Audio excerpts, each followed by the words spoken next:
자, 월가 생생한 투자 의견 아니죠. 시각을 인터뷰를 통해서 알아보도록 하겠습니다. 월가 인터뷰 시간입니다. 김희우 소장과 함께합니다. 어서 오세요. 투자 의견을 하도 오니까 헷갈려가지고. 지가 얘기하고 지가 당황하는. 아이, 지랄이요. 자기가 정정하는. 네. 잘 지내셨어요, 주말?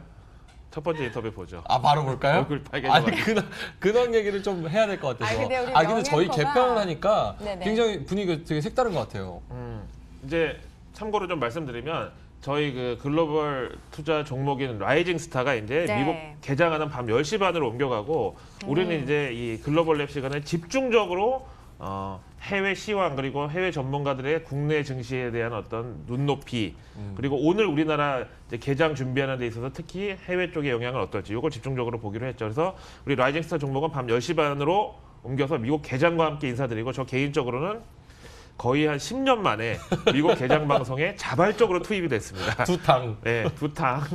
예, 자발적인 걸 강조하고요. 네. 절대 어떤 압박이나 이제 저 스스로도 심리적인 어떤 부담은 없었다는 거를. 아, 대표님 보고 계시다고 지금 너무. 자발적입니다. 네, 알겠습니다. 그 한용운 시인의 복종이라는 시에 보면은 네. 복종하고 싶은데 복종하는 것은 아름답습니다.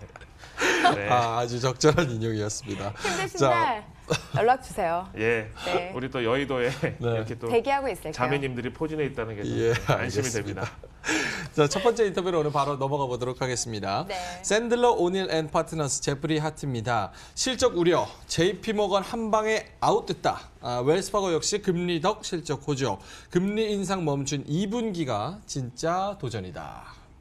그건 그렇죠. 앞에 보셨지만 제가 뭐 JP 모건 체이스의 IR 담당자처럼 열심히 이제 JP 모건 체이스 실적을 PR을 했는데 이게 올해 1분기 그러니까 1, 2, 3월 실적인데 지난 12월에 연준이 2018년도 기준으로 네 번째 금리 인상을 기어코 단행을 했잖아요. 네. 네. 그 결과 증시는 이제 충격을 받았지만 이내 이제 올 초부터 안정을 되찾으면서 이미 올라간 금리로 인해서 월가 금융사들은 그래도 재미를 봤다. 네. 문제는 이제 금리 인상이 멈춰져 버린 2분기 이후부터인데 JP 모건 체이스 앞에서 보신 제이미 다이먼 CEO의 성명에 따르면 이렇게 이제 더 이상 뭐 예대 마진이나 금리 차 같은 거에 민감한 그런 월가 금융사들의 상황이 아니라 지난 금융위기 거치면서 많이 이제는 이 경쟁력과 어떤 이 내실이 올라갔구나 이런 걸 느낄 수가 있겠고 특히 이제 IB 부문의 실적이 사상 최대를 기록했다는 거는 어떤 이제 금리가 안정적이거나 이제 저금리나 아니면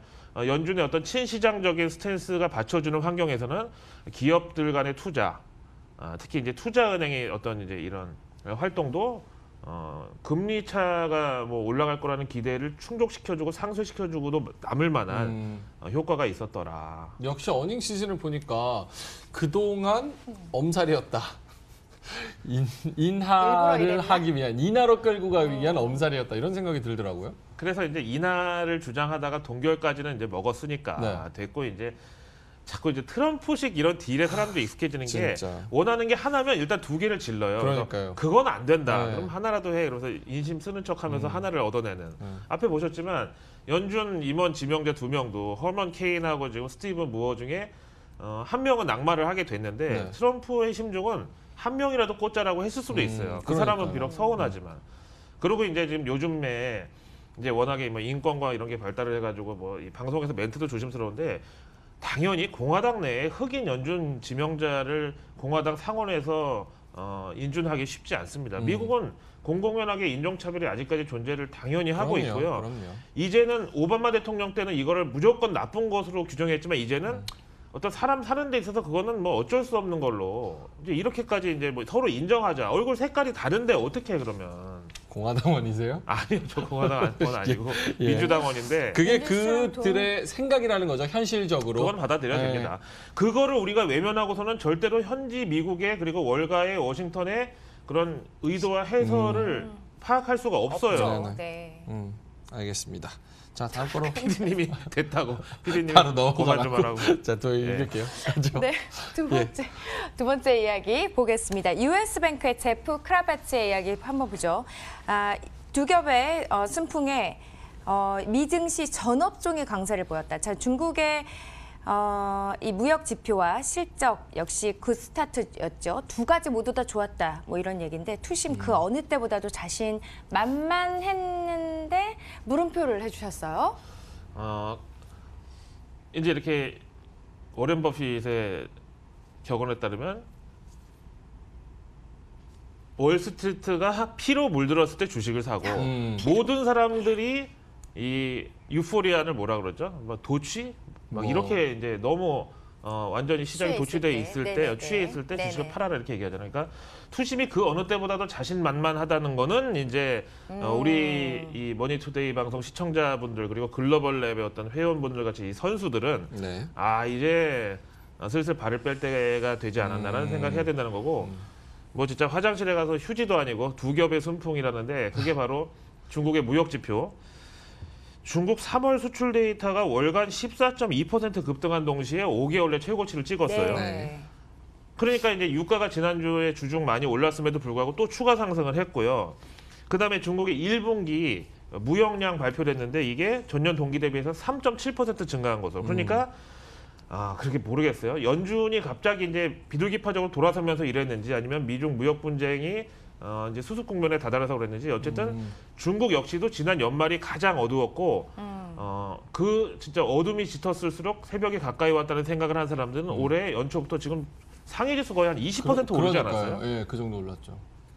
거의 기관들의 올해 중국 증시에 대한 어떤 기대치가 낮았는데 그거 한 5배 정도를 벌써 한 분기 만에 다 달성을 해버렸는데 뭐 어쨌든 뭐 그러다 보니까 두 겹의 순풍이라고 해도 과언이 아니었었죠. 예. 그런데 항상 순풍이 있으면 또 역풍이 있고 그렇다는 거를 좀 염두에 두자는 이 사람 얘기 같아요. 예, 무역지표 얘기 조금만 더 해볼까요?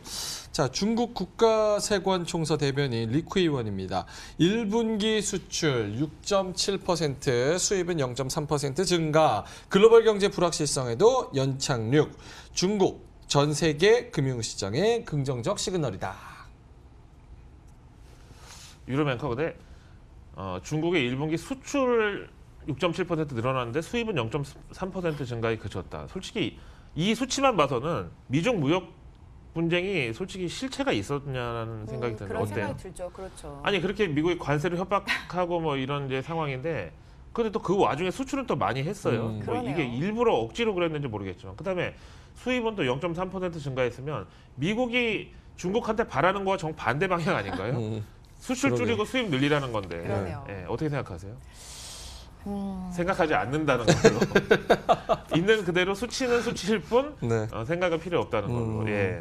그래서 글로벌 경제 불확실성에도 중국 경제는 연착륙을 했다.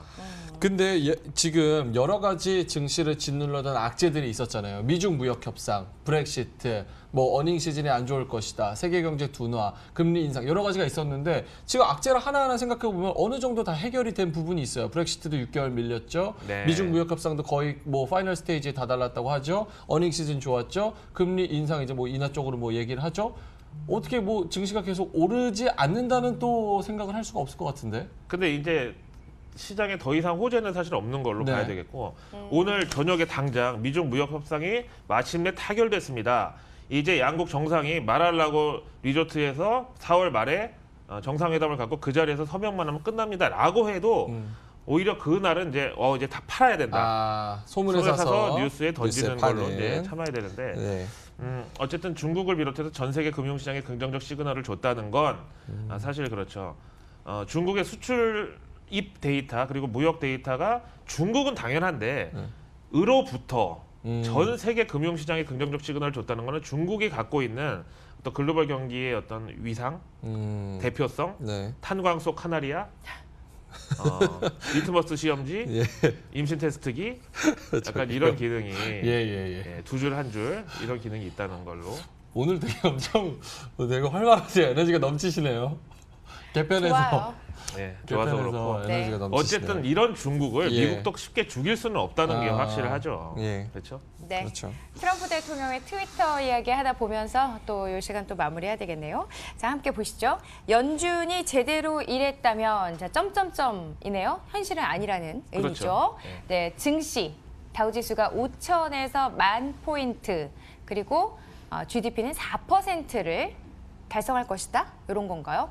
그간 통화에 대한 긴축 기조가 아무래도 이 킬러 역할을 했다. 또 이렇게 또 이런 이야기를 또 했네요. 저번 이제 트위터에서 저런 얘기 했는데 우리 이제 학창 시절에 성문 종합 영어에 보면은 네. 만약 뭐뭐 했었더라면 현실은 네. 아니란 거잖아요. 이프절. 예, 이프절로 이제 시작되는 문장인데 연준이 제대로 일을 했었으면 점점점 그리고 자기가 또 친절하게 괄호하고 실제로는 아니었다. 일을 제대로 하면 밑에 거가 달성했을 네, 거다 그렇죠. 요 얘기군요. 그럼 스탁 마켓이 5,000 포인트에서 10,000 포인트까지 네, 더 갔을 거다. 그다음에 GDP는 욕심 많아. 4% instead of 3%. 와. 남 탓의 황제. 그렇죠. 그걸 달성했을 것이다.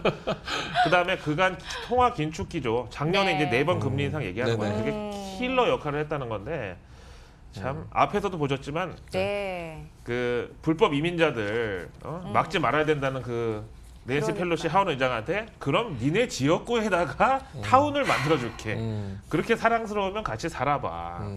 대단한 분이고 저 같으면 이제 네. 더 이상 트럼프는 이제 아직 내년 대선까지 1년 남아 있지만 적수가 없거든요. 지금으로 봐서는. 그 누가 새롭게 떠오른다고 해도 과연 1년 만에 트럼프의 아성에 도전할 수 있을까? 저 같으면 이럴 때 좀 인심 쓰면서 부드러운 이미지로 갈 것 같아. 이분은 진짜 빠꾸가 없어요. 계속. 빠꾸 없는 직진. 예. 계속 압박 모드. 이민자 반대해? 그럼 니네 동네에다가 차려줄게. 근데 그게 데리고 사실 살아. 이거는 뭐 제가 동의하는 건 아니지만 사실 진짜 그런 것 같아요. 같이 살아 그러면 네. 뭐 예를 들어서 뭐 원자력 발전소 지어야 된다 막 이렇게 얘기를 하고 자기 동네 짓는다 그러면 안 짓잖아요. 자기는 거기에 전형적인 집 안 사고. 전형적인 님비. Not in my backyard. 요거죠 뭐. 근데 어쨌든 간에 걱정되는 거는 우리 문재인 대통령이 이제 한미 정상회담 가서 솔직히 조금 트럼프한테 좀 무례한 대접을 받고 왔다고 저는 개인적으로 생각하고 또 그렇군요. 외신들도 그렇게 보는데 아니 솔직히 기브앤테이크잖아요. 무기를 그만큼 우리가 사주겠다 약속을 해서 뭔가 줘야 되는데 받기만 하고 입을 씻어버렸어요. 그러니까요. 근데 트럼프가 이렇게 어떤 이 투쟁 의식이 죽지 않는다는 거는 이제 사실은 북미 관계 그리고 한반도 비핵화에서도 갑자기 좀 비둘기파적인 턴하는 거는 기대하기 어렵다. 예. 자, 월가의 생생한 인터뷰로 증시 상황 그리고 시장 전망 알아봤습니다. 김익수정이었습니다.